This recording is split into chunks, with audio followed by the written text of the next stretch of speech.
Nay, Uy, pwede bang patulong? saan? May date kasi kami ni Nikki. Hindi ko alam gagawin ko eh. Uy, anak, hindi na pwedeng flash mob, ha? Tsaka may lakad kami ng tatay mo. Oo nga nabanggit niya nga yun kanina. Oh, nag-usap na pala kayong dalawa eh. Ba't hindi naman siya ang tinanong mo? Kayo yung gusto kong tanungin eh. Saka ito sabi niya, unang date niyo daw, ayaw niyo daw siyang pakawalan. Talaga lang, ha? Bilib talaga ako dyan sa kumpiyansa ng tatay mo, no?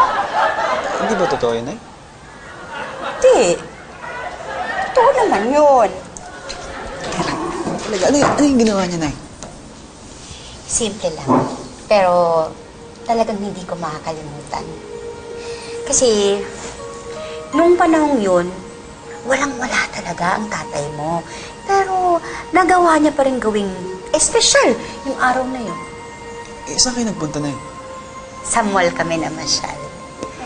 Siguro mga 3 mall lang ang meron ng Maynila noon eh. Tapos, gustong-gusto namin makatikim nung aircon. Kaya, yun, tingin-tingin lang kami doon. Tapos, nagmerienda kami. Saan po? Saan? Sa food court kami nagmerienda. Binila niya ako ng 3 siopaw. Kasi ang ibig sabihin daw nun, I love you. Wow. Alam niyo yung gusto niyo, no? Pagkain.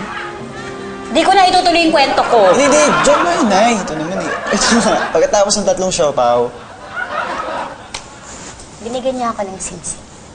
Wow. Maganda yung siksing. Hindi ko nakita. Bakit? Kasi yung tatay mo eh. Nilagay niya sa loob ng siopaw yung singsing. Nakain ko.